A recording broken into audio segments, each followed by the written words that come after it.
უმაღლეს ლიგაში წელს აღზევებული გაგრა და მერანი ერთმანეთს პირველივე ტურში დაუპირისპირდნენ. ისანში გამართული შეხვედრა თავიდანვე მასპინძელთა უპირატესობით დაიწყო და პისკოვეცის შეგირდებმა ფონს გასვლა შორეული დარტყმებით სცადეს, რამაც შედეგიც გამოიღო. 24 წუთზე სიჭინავამ დაახლოებით 25 მეტრიდან ეფექტური გოლი გაიტანა. ამის შემდეგ თამაშმა მოედნის ცენტრში გადაინაცვლა.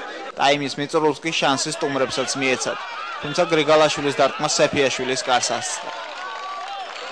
მეორე ნახევარი გაგრელთათვის ძალიან კარგად დაიწყო. მატჩის განახლებიდან 2 წუთში ხუციძის დარტყმული ბურთი მარტვილელთა მეკარემ ხელებში ვერ შეიმაგრა.